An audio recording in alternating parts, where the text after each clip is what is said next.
Hello and welcome. We're going to be taking a look at the Democrats' latest stimulus proposal. This is a big one. This proposal would be massive for anyone with children. And if it went through, you can kind of think of it as a UBI for families, if you will. So the House Ways and Means Committee, the tax committee in the lower chamber that is currently crafting legislation for Biden's latest stimulus proposal, has expressed interest in expanding the child tax credit. Now, we do already have a pretty hefty child tax credit in place, but this would only expand it and turn it potentially into monthly payments, not just a tax credit at the end of the year. Currently, the child tax credit is worth $2,000 per kid under 17 years old. The existing credit has a very high phase-out limit, with the credit starting to phase out if your adjusted gross income is above $400,000 a year for a joint return or $200,000 a year, either for a single return or a head of household tax return. So we have some very high income limits on that credit.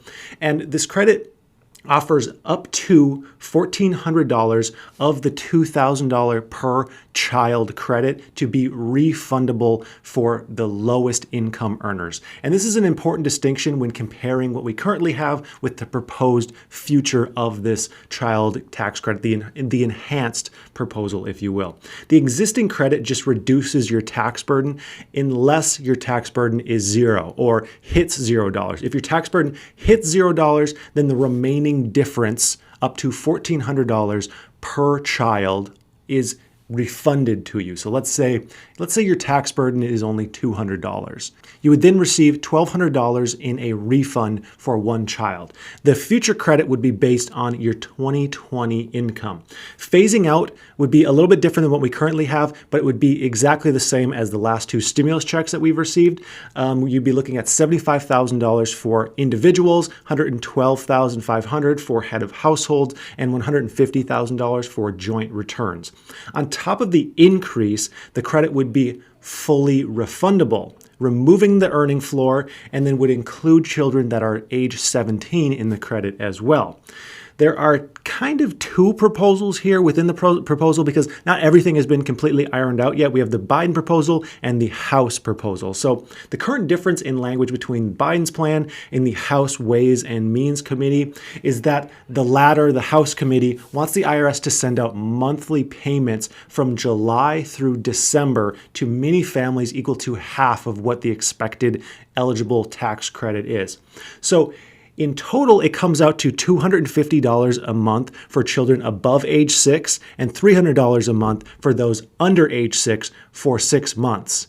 And this is important because it could potentially turn into a kind of UBI if this program is successful. There's already kind of some whispering that this might just be the new program for years and years and years.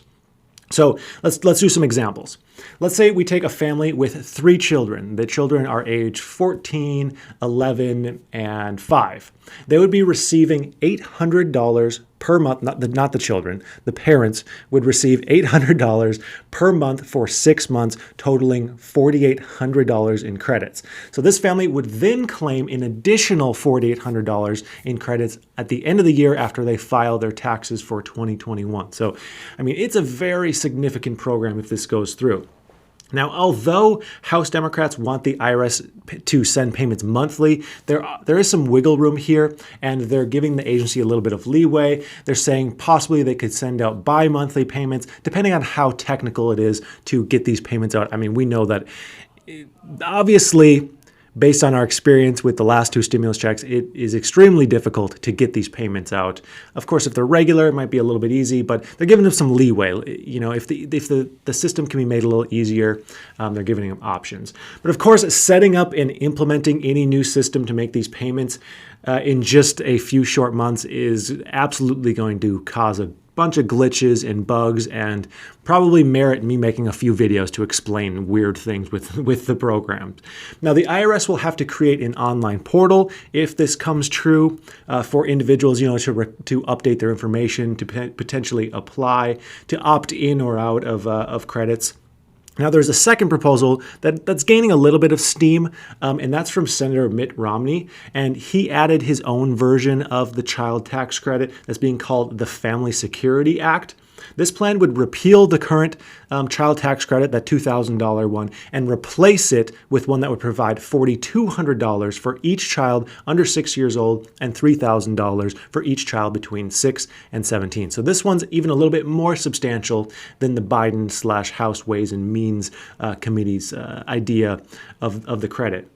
But just like the House proposal, this one would pay out monthly, and we might see that change, but the idea is to pay out monthly. But this one just doesn't have quite as much weight behind it yet. However, we might see some changes there.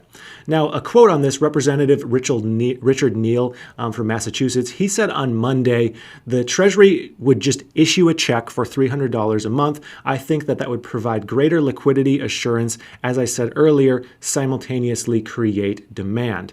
Now, I'm not sure if he's actually meaning like paper checks, but hopefully just direct deposit, more likely just direct deposit. I can see even more issues if you have to expect a paper check every single month. He went on to say, the pandemic is driving families deeper and deeper into poverty. It's devastating. This money is going to be the difference of a roof over someone's head or food on their table.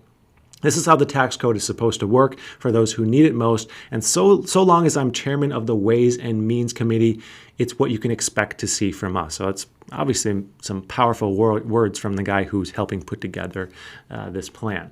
Although this tax credit is currently set for the 12-month period, like I said, we might see a situation where if it's successful, it could just be the new standard. In a report published in 2019, here's just a fact that I thought was interesting when I was looking up, the research on this.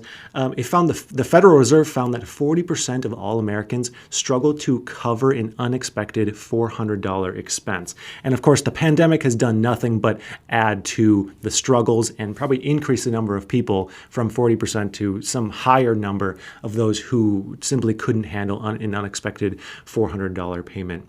So, of course, this child tax credit would be a huge amount of relief for those who are struggling, and there's a strong argument to be made for the necessity of it by many people. So that's going to do it for today's video. I would like to thank you for watching, and I hope you have a profitable day.